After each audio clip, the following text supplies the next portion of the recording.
Welcome to Southwest Desert, where adventure meets the arid beauty of the American Southwest.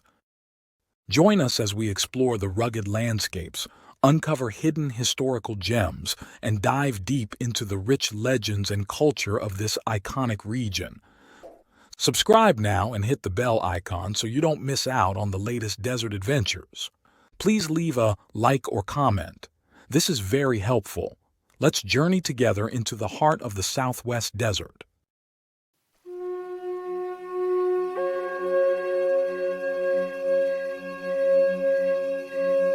In a remote valley of southwestern New Mexico, nestled between rugged mountains and vast expanses of wilderness, stands what remains of a town where only the wind speaks now. 5 families remain where hundreds once lived, their homes scattered across a landscape that once hummed with the energy of commerce and ambition. This is Alma, a place where gold, blood, and outlaws wrote a quintessentially American frontier story that the desert has nearly reclaimed, leaving only whispers of its tumultuous past. And buried somewhere beneath these sagebrush hills might still lie the secret that died with a man named Wilcox, a gold claim so promising that its location went to the grave with him during an Apache attack, a secret that could have changed everything. The year was 1878.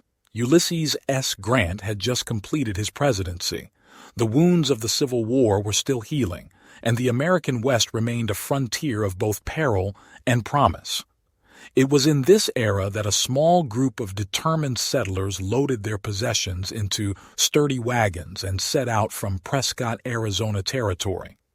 John Keller, a man described in accounts as having iron determination, led the party alongside Robert Stubblefield, Maurice Coates, John Roberts, W. H. Beavers, and Morris Smith.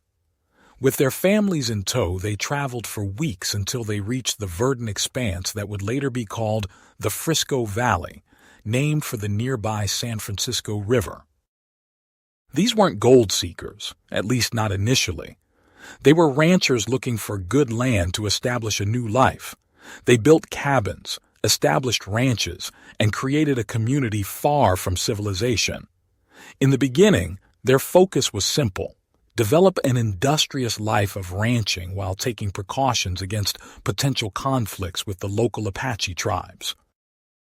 The land they settled had been Apache territory for generations. At first, the indigenous people chose not to disturb the newcomers. This peaceful coexistence lasted until the spring of 1879, when the spark that would ignite decades of violence first flared.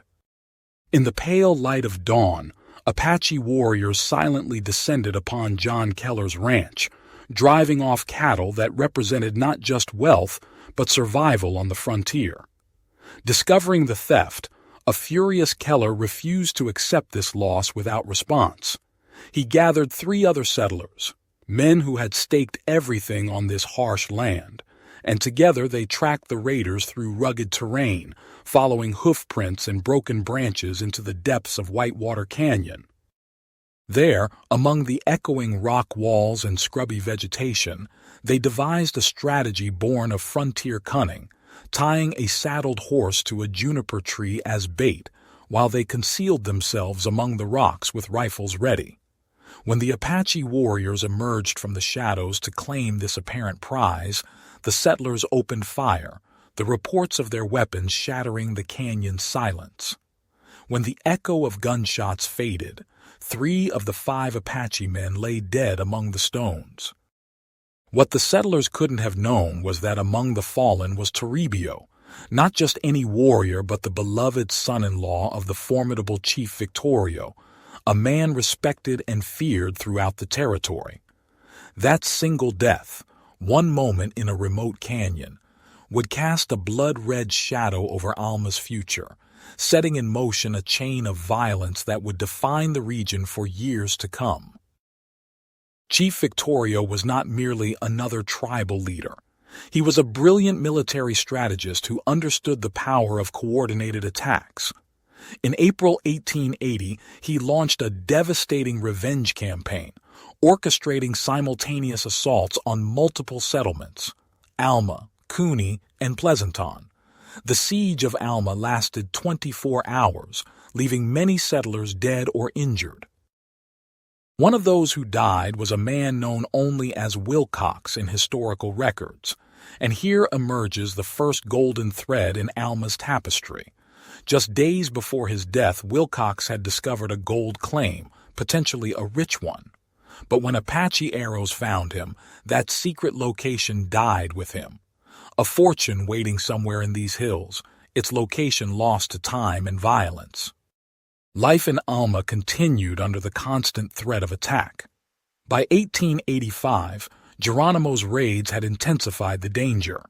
Mail coaches traveled only at night because daylight journeys were too perilous. The Apaches communicated using small piles of stones with broken twigs and grass, messages completely unintelligible to white settlers. Coach drivers would routinely destroy these stone messages when they found them, a small battle in an ongoing war. The psychological toll on the settlers was immense. Every day brought uncertainty, every unfamiliar sound potential danger. Yet despite these challenges, Alma began to grow, especially after 1880. And the catalyst for this growth wasn't ranching. It was gold and silver discovered at the nearby Cooney mine. That discovery transformed Alma virtually overnight. What had been a small ranching settlement of simple cabins suddenly erupted with activity as news of the Cooney mine's riches spread across the territory. Prospectors arrived daily, their faces dusty from travel but eyes bright with possibility.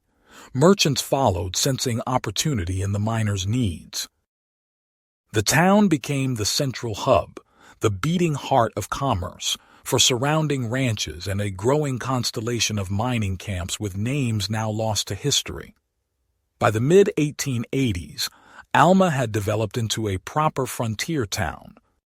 Join my Patreon community and discover my art print products on my website in the links provided in my description. Also, if you would like a particular image from my videos, give the timestamp for image, and I will upload it to my website and Patreon. Thank you.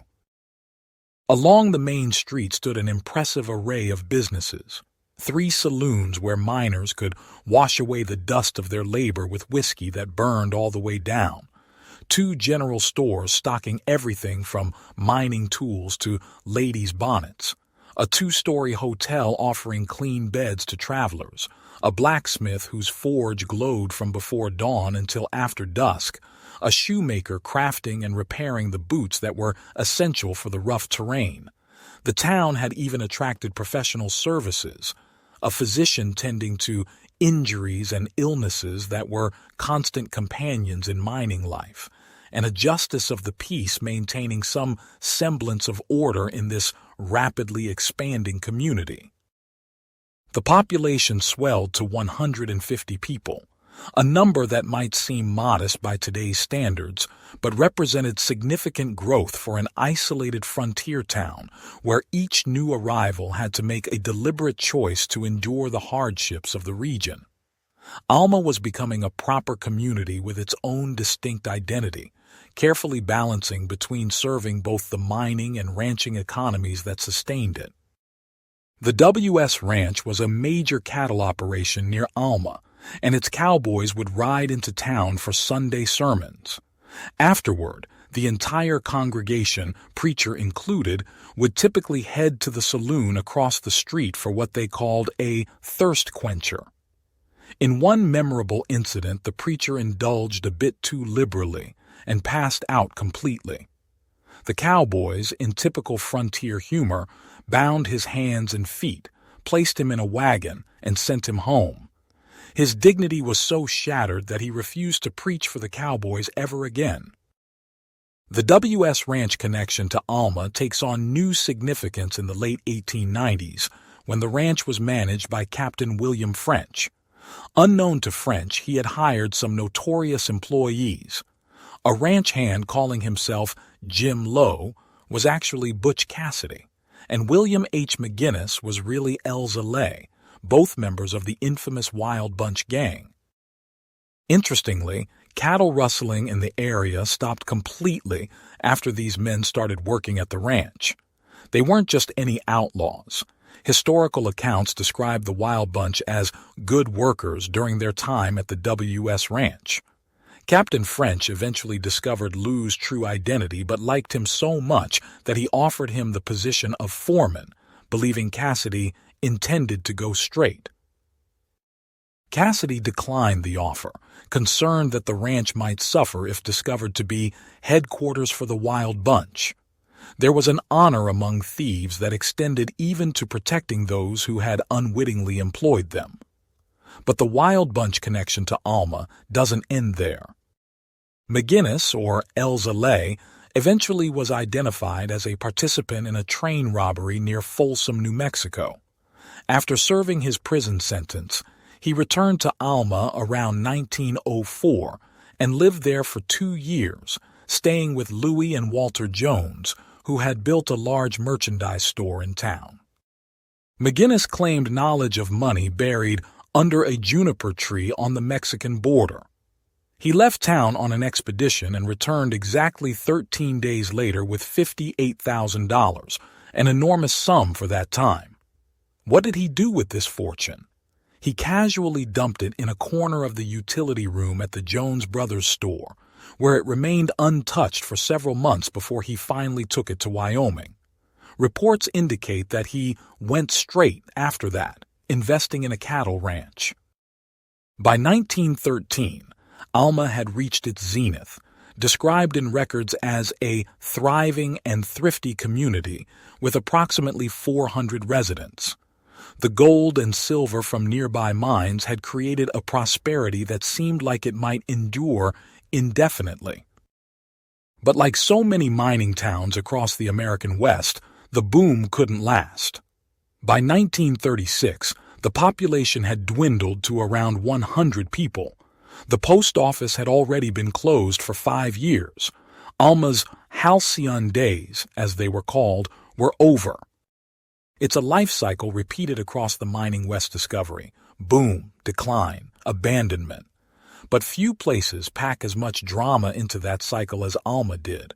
Apache wars, lost gold claims, famous outlaws, buried treasure, all played out against the backdrop of frontier hardship and golden opportunity. The story of Alma distills the entire Western experience into one small town's history.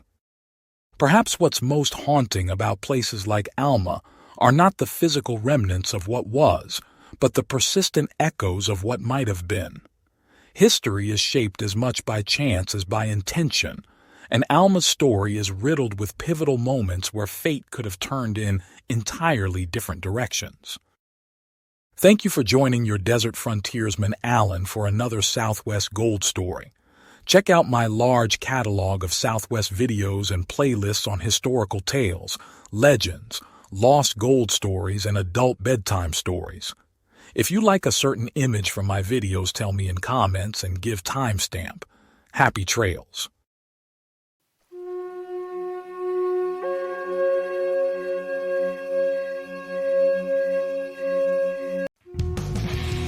Thanks for watching. If you enjoyed this video, don't forget to like, comment, share, and subscribe for more great content. Hit the notification bell so you never miss an update. See you in the next video.